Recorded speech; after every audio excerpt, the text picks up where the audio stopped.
Hari akhir adalah periode waktu yang dijelaskan dalam eskatologi dari agama-agama di dunia yang dominan, baik Abrahamik maupun non-Abrahamik. Dalam Al-Quran, hari akhir dapat dibagi menjadi dua, yaitu satu, kiamat sugro atau kecil.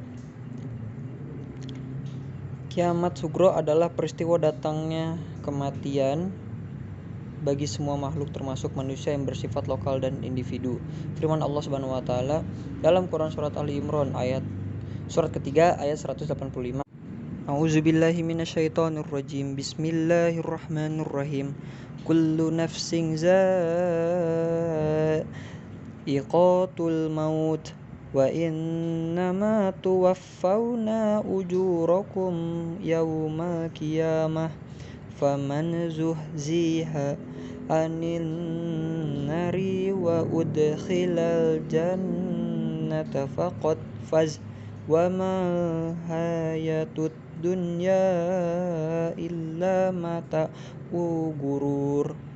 Artinya, tiap-tiap yang berjiwa akan merasakan mati, dan sesungguhnya pada hari kiamat sajalah disempurnakan pahalamu. Barang siapa dijauhkan dari neraka dan dimasukkan ke dalam surga, maka sungguh ia telah beruntung. Kehidupan dunia itu tidak lain hanyalah kesenangan yang memperdayakan.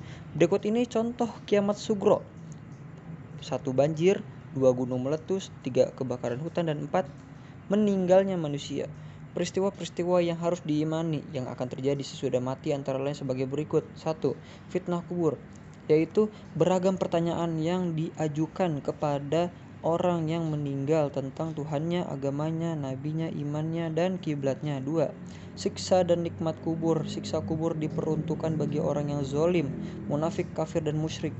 Quran surat Al-An'am surat 6 ayat 93, Quran surat Al-Mu'min surat ke-40 ayat 46, Quran surat Fussilat surat ke-41 ayat 30, Quran surat Al-Ahqaf surat ke-46 ayat 83 sampai 89. Nikmat kubur diperuntukkan bagi orang yang baik amal ibadahnya di dunia. Quran surat Ali Imran surat ketiga ayat 169 sampai 170 dan Quran surat Al-Baqarah ayat surat kedua ayat 154. Kiamat kubro atau besar, peristiwa berakhirnya seluruh kehidupan makhluk dan hancur leburnya alam semesta secara total dan serentak. Proses terjadinya hari kiamat tersebut dijelaskan oleh Allah Subhanahu wa taala dalam banyak ayat.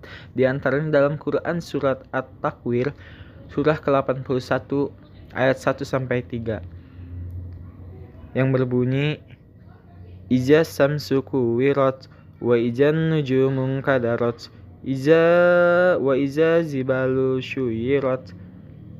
Sadaqallahul azim. Artinya, apabila matahari digulung, apabila bintang-bintang berjatuhan, dan apabila gunung-gunung dihancurkan. Dalam Quran surat Al-Zalzalah surah ke-99 ayat 1 sampai 5 dijelaskan peristiwa terjadinya kiamat dimulai dengan datangnya gempa yang sangat dahsyat. Dalam Quran surat Al-Qari'ah surah ke-101 ayat 1 sampai 5 dijelaskan keadaan manusia bagaikan anai-anai yang bertebaran dan gunung-gunung bagai bulu yang dihambur-hamburkan. Berdasarkan ayat-ayat tersebut, peristiwa kiamat merupakan kejadian yang sangat hebat, yaitu tatkala malaikat Israfil meniup sangkakala, kemudian bumi diangkat, gunung-gunung dibenturkan, dan terjadilah kerusakan hebat. Langit pecah bergelegar, benda-benda bumi pun bertebaran laksana kabut. Sementara manusia akan kacau balau kebingungan. Hanya Allah Subhanahu wa taala saja yang maha kekal. Hari kiamat menurut geologi, bumi terjadi dari gas yang berputar.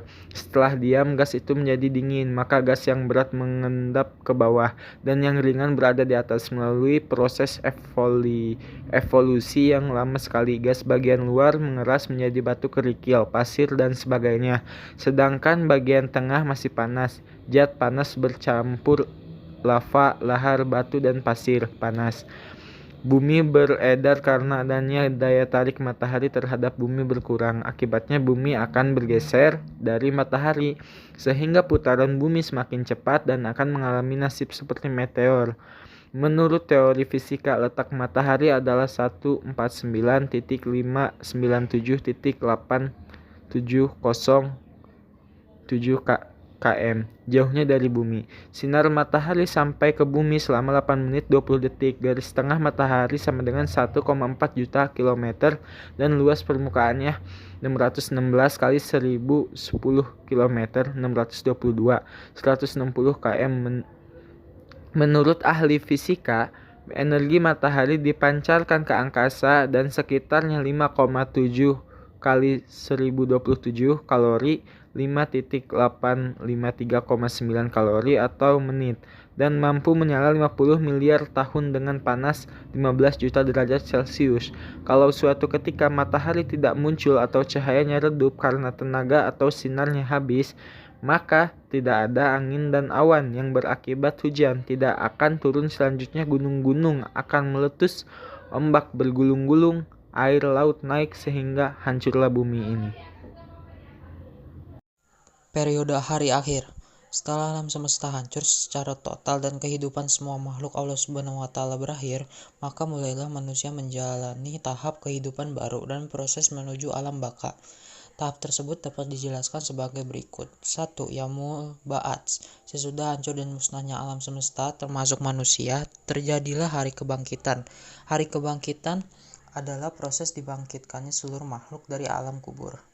Yaumul Hasyr, yaitu hari berkumpulnya manusia setelah dibangkitkan dari kuburnya masing-masing. Kemudian semua manusia digiring ke tempat yang luas, yaitu padang mahsyar, tempat berkumpul. 3. Buku catatan. Setiap manusia di alam mahsyar mempunyai buku catatan atau kitab perjalanan hidup yang sudah dicatat malaikat Raqib dan Atid. Kitab catatan ini berisi semua perbuatan dan perkataan manusia sewaktu hidup di dunia. 4. Yaumul Hisab dan Mizan adalah hari ketika Allah Subhanahu wa Ta'ala memperlihatkan semua amalan di akhirat itu dihisab. Segala dosa besar dan kecil dihitung dengan seksama dan teliti. Ketika amalan mereka dihitung, anggota tubuh mereka ikut menjadi saksi. 5. As-Sirat adalah jembatan yang terbentang di atas neraka menuju surga. Mudah atau sulitnya melewati As-Sirat itu tergantung kepada setiap amal manusia. 6. Yaumul Jaza, yaitu suatu hari ketika semua manusia akan menerima balasan Allah Subhanahu wa Ta'ala. Balasan yang diterima seseorang sesuai dengan amalan yang selama ia hidup di dunia. 7. Balasan perbuatan baik dengan surga.